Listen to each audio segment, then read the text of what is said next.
teman teknik, kembali lagi di Merah Putih Engineer.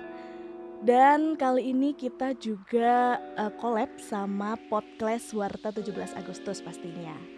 Kali ini kita kedatangan tamu spesial, yaitu Dekan Fakultas Teknik Untak Surabaya, Ibu Dr. Insinyur Arsitek R.A. Retno Hastijanti, MTIPU, YAI APEK Engineer. Selamat pagi Ibu. Pagi Mbak Laras. Gimana kabarnya? Alhamdulillah, yang penting sehat ya. Alhamdulillah Ibu. Baik, jadi kita akan ngobrol-ngobrol ya Ibu di Merah Putih Engineer. Sebenarnya Laras ini agak kepo ya Ibu tentang background Ibu sendiri. Dari namanya deh Ibu, ada gelar RA ini apa sih Ibu sebenarnya? Sepertinya semua orang itu bertanya-tanya loh Ibu, AR itu apa sih gitu. Apalagi depannya ada RA. AR, terus kemudian RA. Betul. Kalau RA itu sebetulnya nama keluarga Mbak, itu karena bapak saya dari Jogja, jadi kami keluarga masih keluarga dari keraton gitu, sehingga kemudian masih menyandang gelar RA itu. Biasanya kalau ini kan ada Raden Ajeng gitu ya, kalau sudah sepuh itu Raden Ayu Be ya. Seperti itu ya. Jadi itu sih, nah karena di ijazah itu sudah kadang tercantum, jadinya ya akhirnya ikut terus sampai KTP juga seperti itu. Betul, berarti sudah ada gelarnya sendiri ya Iya, Bu, dari keluarga dari gitu. Wow, hebat sekali, luar biasa. Ternyata dekan kita ini adalah RA ya teman-teman, begitu. Lalu pertama kali Ibu di Untak ini sebagai dosen arsitektur ya Ibu, betul? Betul.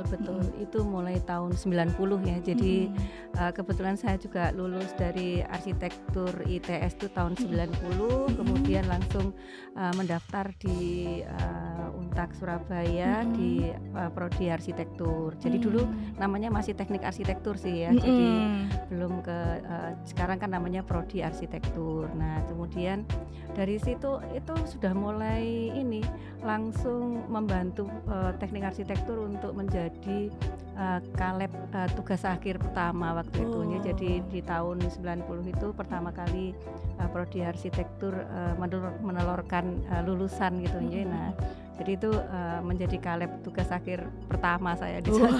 Wow, luar biasa sekali. Baik, habis dosen arsitektur lalu saya tadi sempat searching nih Ibu. Ternyata Ibu juga sempat menjabat menjadi wakil rektor Untak Surabaya, betul ya Ibu ya? Iya, betul. Jadi setelah kaleb itu kemudian masih sempat menjabat menjadi ketua prodi. Di ketua prodi itu begitu saya lulus S3 itu 2005 sampai sebelum menjabat wakil rektor itu saya ketua prodi. Nah, setelah itu menjabat itu 2009 ya atau 2008 ya, lupa saya awalnya, tapi sampai 2017. Nah, 2017 setelah itu menjabat menjadi ketua pusat studi. Ya, sampai sekarang itu kita Buasti itu menjabat sebagai ketua pusat studi. Dulu namanya Pusat Studi Resilience. Nah, kemudian di 2022 karena kita mendapat hibah Adaptation Fund itu, kemudian kita menyesuaikan dengan judul atau tema hibahnya, sehingga saya memohon kepada Ketua LPPM waktu itu untuk merubah nama pusat studinya menjadi Pusat Studi Ketahanan Iklim dan Kota, atau bahasa Inggrisnya itu Center for Climate and Urban Resilience. Nah, itu kemudian sampai sekarang itu tetap saya jabat, sebelum kemudian di 2025 ini menjabat menjadi Dekan Fakultas Teknik ya, mulai 17 Agustus. Jadi untuk sesur ya Bu ya singkatannya ya. Jadi untuk sesur ini juga berada di Untak Surabaya begitu Ibu? Betul. Jadi sebetulnya di 2017 itu kita sudah membuat pusat studi, namanya Pusat Studi Resiliensi. Bahasa Inggrisnya Resilience Institute of Untak Surabaya.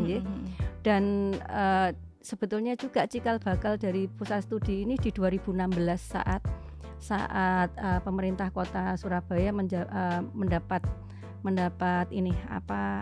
kehormatan menjadi tuan rumah bagi agenda sidangnya PBB yang UN Habitat itu. Nah, kemudian Untak Surabaya menjadi salah satu dari 4 universitas yang menjadi tempat Prepkom ya. Jadi ITS, UNER, Untak dan Petra waktu itu. Ya, jadi di sini waktu itu yang bersidang juga UNICEF bersidang di sini, UNESCO bersidang di sini.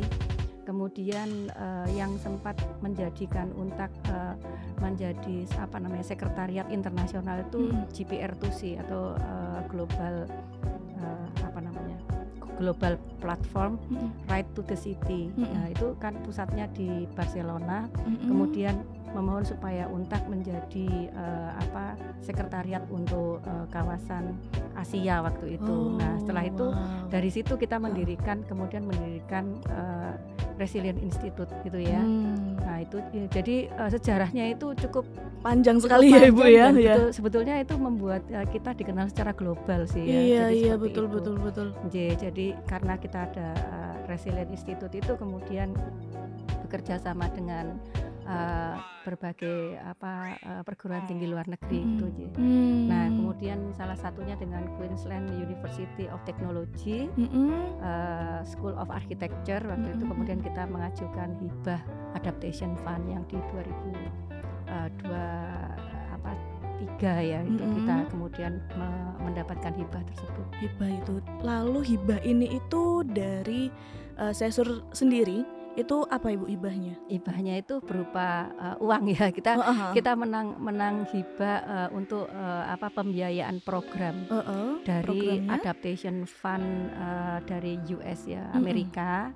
Nah, mereka mengadakan seperti call for paper gitu, paper untuk program yang akan didanai oleh mereka, dan waktu itu kita terpilih dari seluruh dunia itu akhirnya 63 proposal ya dari Indonesia itu sepertinya kita saja yang diajukan ya. Makanya kemudian sekali dikawal oleh kementerian supaya kita pokoknya harus menang gitu. Dan itu satu-satunya di dunia kita mengajukan hibah Adaptation Fund di perkotaan. Karena biasanya hibah Adaptation Fund itu didapat itu saat ada program di misalnya pesisir, pegunungan yang lebih ke natural base. Nah kok Untak ini mengajukan itu kok di wilayah perkotaan gitu. Jadi perdebatannya cukup panjang ya. Jadi mengajukannya di 2019, diokekannya di 2022, dimulainya di 2023. Jadi hampir setiap 6 bulan itu seperti ujian terus gitu ya. Ada review gitu. Oke. Lalu untuk itu perkotaannya itu di mana Ibu? Nah, waktu itu kita di Samarinda ya. Jadi sebetulnya Sesur sendiri itu punya pengalaman penerimaan hibah luar negeri itu cukup banyak, Mbak. Jadi sebetulnya Adaptation Fund itu hanya merupakan salah satu ya. Sebetulnya di 2019 itu kita juga mendapatkan hibah dari UN Habitat untuk program DOLI. DOLI Surabaya ya Ibu ya. Dengan UK FCDO. Nah, itu jadi Kementerian Luar Negeri Inggris. Selanjutnya juga ada dengan Kanada, itu kita di 2022 itu mendapatkan hibah dari Canada Embassy. Nah, itu untuk menyelenggarakan School for Youth, jadi sekolah untuk anak-anak muda. Nah, kemudian juga ada Japan Foundation, itu 2 kali kita menerima hibah. Yang pertama di 2019, terus kemudian tahun ini 2025 kita juga mendapatkan hibah Japan Foundation Award. Baru-baru ini ya Ibu ya. Iya, jadi artinya kita ini sebetulnya terhadap hibah Adaptation Fund ini istilahnya cukup berpengalaman gitu ya, untuk menghadapi dan bagaimana kita menikmati ruwetnya, komplikasinya menerima hibah, dan kemudian kita juga harus punya novelties terkait hibah itu. Nah, pada saat kita mengajukan Adaptation Fund itu ada 7 kota yang kita ajukan. Kemudian oleh panitia Adaptation Fund diminta untuk dikecilkan jadi 3 kota. Akhirnya 1 kota yang terpilih itu Samarinda. Oh begitu, baik. Lalu jadi bisa dijelaskan secara sederhana ya Ibu ya, karena kita juga nggak tahu ini ya teman teknik ya, apalagi saya juga begitu. Jadi di kota Samarinda itu bikin program seperti apa Ibu? Iya, jadi judul programnya itu menarik sebetulnya. Itu yang membuat panitia Adaptation Fund juga terpesona gitu ya. Judul programnya Embracing the Sun. Embracing the Sun. Iya, Oke. memeluk matahari. Sebetulnya ini program ini sangat gender gitu ya, karena sebetulnya yang paling memusuhi matahari itu kan wanita ya. Betul. Kita nggak mau kena UVB ya Ibu ya. Sinar aja nggak mau apa namanya, bukan sinar ini ya, sinar langsung ya, sinar biasa aja sudah. Kita kalau misalnya keluar tuh sampai kudungan, sampai payungan, belum lagi pakai sunscreen yo. Nah jadi program ini sebetulnya menyadarkan bahwa kita ini sangat tergantung dan sangat akrab harusnya dengan matahari gitu ya. Jadi di sini matahari menyimbolkan keseluruhan alam ya, sehingga kemudian kita bisa melihat bahwa nantinya kita itu mau meredefinisi atau mengembangkan atau memberi pengertian baru bagi ruang publik. Jadi kalau misalnya sekarang ruang publik itu biasanya digunakan sebagai tempat untuk bertemu, kemudian atau tempat untuk kongko-kongko gitu kan. Nah, di dalam program ini ruang publiknya dikembangkan tidak hanya sebagai tempat bertemu, tetapi juga menjadi tempat berlindung. Jadi kalau misalnya ada bencana, maka orang-orang akan bisa menjadikan ruang publik ini sebagai tempat berlindung yang aman. Jadi ruang aman bagi mereka gitu. Jadi seperti mitigasi bencana ya Ibu. Betul, mitigasi dan adaptasi, karena pemberi hibahnya kan adaptation fund. Jadi kita lebih banyak ke arah adaptasinya. Jadi kalau misal nih di Kota Samarinda ada bencana seperti tsunami atau gempa bumi ya Ibu ya. Terus banjir, Mbak. Banjir ya, lebih ke banjir ya. Oke. Jadi makanya kemudian kita ada di pinggir Sungai Karangmumus. Jadi bukan yang di Mahakam, tetapi dia diletakkan di sungai yang lebih cabang ya, lebih kecil daripada Mahakam. Karena kalau Mahakam itu untuk adaptasinya itu tidak bisa kita lingkupnya itu tidak lokal ya, lebih padahal kita ingin ini bisa menjadi bagian dari komunitas gitu. Jadi makanya kemudian kita usulkan untuk ada di pinggiran Sungai Karangmumus. Kemudian dia itu kita letakkan di dekat pasar.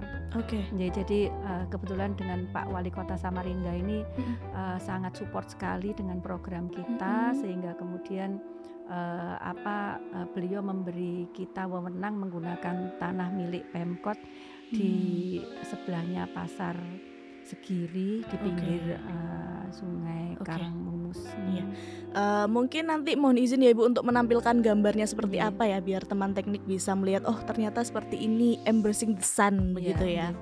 Jadi di dalam itu ada ruangan-ruangan begitu Ibu atau gimana Ibu? Ya, jadi kita mengembangkan ruang publiknya itu dari ruang publik kampung di Samarinda. Jadi karena kita ingin bahwa ruang publik ini menjadi milik orang Samarinda, sehingga kita kemudian mulainya dengan community engagement, co-kreatif ya, co-design, artinya mendesain bersama masyarakat bagaimana sih ruang publik yang mereka inginkan gitu kan. Nah, ternyata di kampung-kampung itu selalu kalau ada ruang sedikit di bawah pohon itu mesti dijadikan tempat untuk bertemu.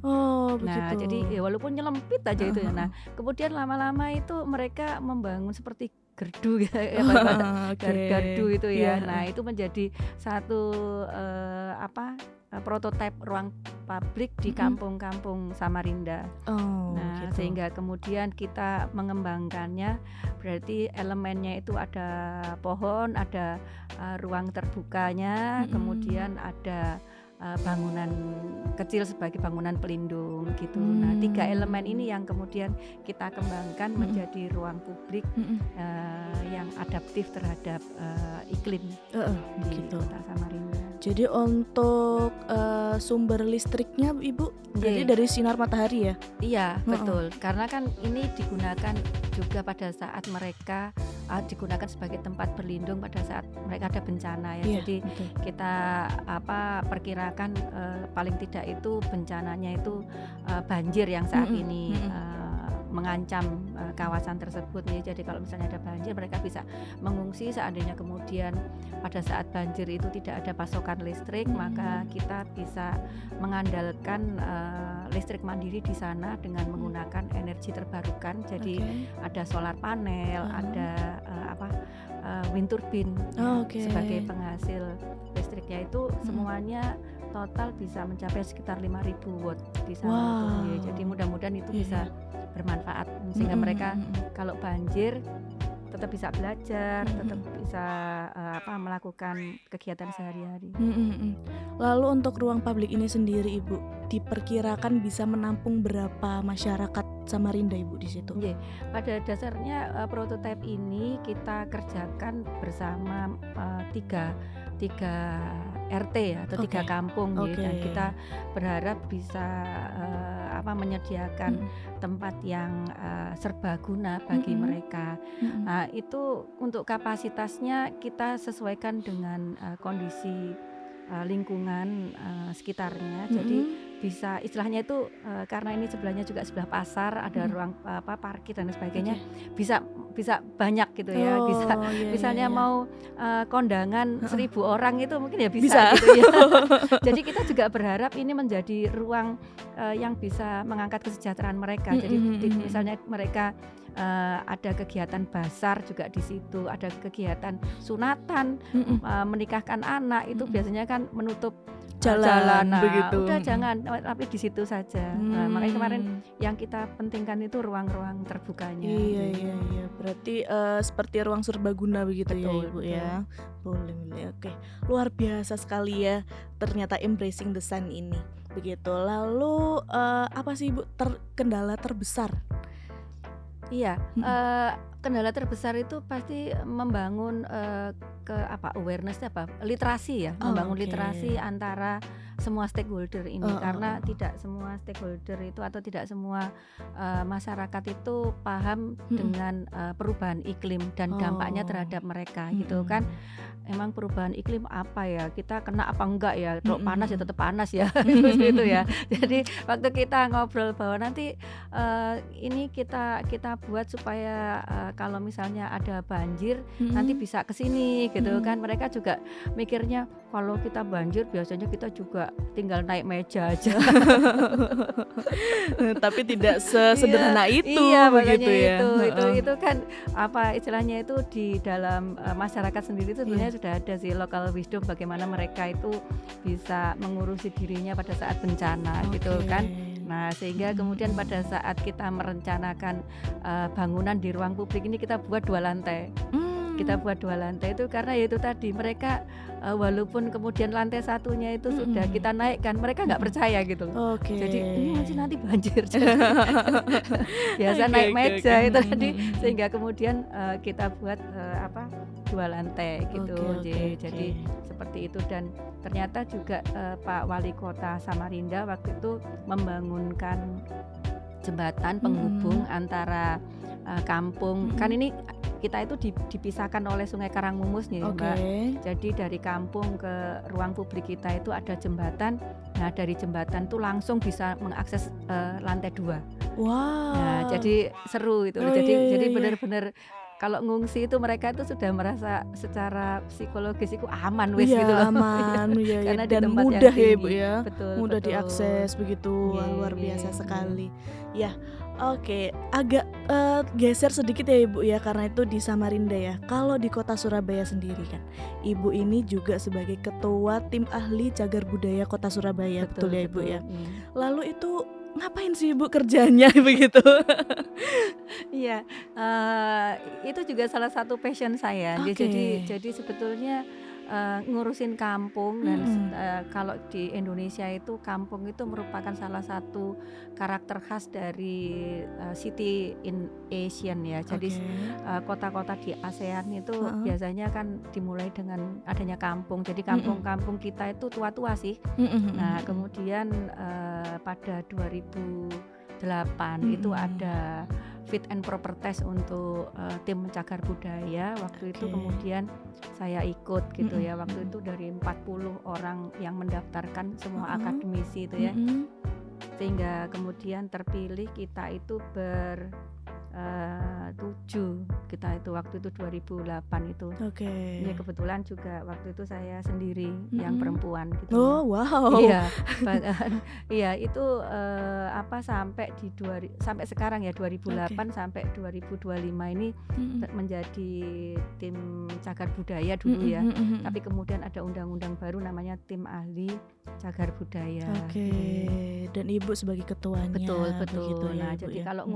ngurusi kalau kita itu biasanya mengurusi mengajukan Oke. kepada Pak Wali Kota terkait dengan bangunan-bangunan dan kawasan-kawasan yang dirasa menjadi bagian memori masyarakat Surabaya. Oh, Iya. jadi membangun kembali momen-momen masyarakat Surabaya yang dahulu begitu ya, Ibu ya, Betul, jadi. itu bagian dari itu kemudian direpresentasikan secara fisik toh. Oke. Nah, jadi memorinya apa? Jadi memorinya misalnya kemudian representasi fisiknya itu adalah bangunan. Nah, atau kalau misalnya memorinya itu kemarin dulu itu belanja-belanja. Mm-mm. Nah, representasi fisiknya itu mana kawasan, misalnya kawasan Tunjungan. Nah, itu kan memori dari Iya, betul.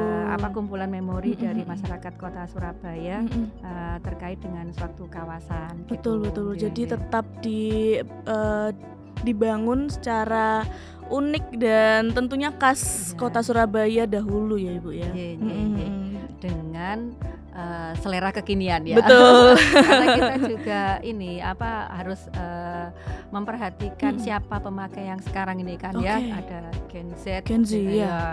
Kemudian milenial ya segala macam. Nah, itu jadi kita sebetulnya cagar budaya itu baik bangunan Oke. ataupun kawasan itu seperti jendela gitu bagi anak-anak muda saat ini untuk menengok masa lalunya seperti apa gitu kan. Iya.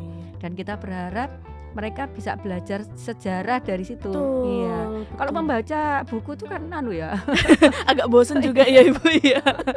betul. Makanya kalau kita experience langsung di Kota Lama ke sana. Nah, itu sih. Iya, tugas. emang Kota Lama dan juga Jalan Tunjungan ya, Ibu ya, sangat ramai sekali dengan Gen Z Betul. sekarang Ya, ini. saat ini. Jangan lupa Taman Bungkul itu juga cagar budaya loh, Mbak, dan itu Iya, juga iya. rame ya. Oke, iya untuk CFD ya, Bu ya, Iya. biasanya. Begitu. Oke. Lalu Ibu, tentang menjabat menjadi Dekan Fakultas Teknik Untak Surabaya sendiri, Bu. Berarti baru-baru ini ya, Ibu ya. Betul. Iya. Lalu apa sih, Bu? Mungkin ada visi misi tersendiri khas Ibu gitu untuk Fakultas Teknik Wah, Untak ini Surabaya. agak sulit ini karena masih mencari ya. Kita Oke. masih membentuk tim baru nggih, saya dengan teman-teman struktural fakultas itu juga masih berdiskusi terus terkait dengan bagaimana karakter dari Fakultas Teknik di masa depan yang memang harus mendukung visi universitas namun juga memiliki keunikan sendiri gitu kan ya. Dan kebetulan kalau kita lihat dari berbagai kegiatan teman-teman itu kegayutannya dengan green flag saat ini ya, seperti program-program pengendalian iklim atau kemudian perubahan iklim itu sangat erat gitunya. Nah, mungkin nantinya juga kita ke depan pasti ikut program-program yang narasinya terkait dengan global ya, sehingga kita kemudian bisa menindaklanjuti visi universitas yang memang go internasional gitu. Oke, iya. Baik, jadi memang Untak Surabaya sendiri itu juga sangat terkenal ya, Bu ya, tentang iklim, perubahan iklim begitu ya, climate change begitu. Atas perjuangan dari Ibu Dekan sendiri begitu. Bersama Sesur ya. Iya, betul, bersama Pusat Studi Sesur tentunya. Iya. Ibu, untuk closing statement Ibu mungkin ada pesan yang akan disampaikan tentunya khusus teman teknik Fakultas Teknik Untak Surabaya, Ibu. Jadi kalau dari saya, teman-teman Fakultas Teknik, mari kita bersama mengamalkan ya, mengimplementasikan berbagai program-program yang telah kita pelajari, yang kita telah ajukan, teori-teori yang telah kita pelajari di kelas-kelas, mari kita implementasikan sehingga di masa depan kita tidak hanya menjadi menara gading yang kemudian dirasa tidak mampu digapai oleh masyarakat, namun kita harus menjadi bagian dari masyarakat yang mengimplementasikan semua teori-teori yang kita dapatkan di kelas. Baik, luar biasa sekali ya Ibu Asti. Terima kasih banyak sudah bercerita ya Ibu ya di Merah Putih Engineer begitu. Terima kasih juga kami sampaikan kepada podcast Warta 17 Agustus dan teman teknik yang sudah menonton sampai akhir. Terima kasih dan sampai jumpa di lain waktu. Bye.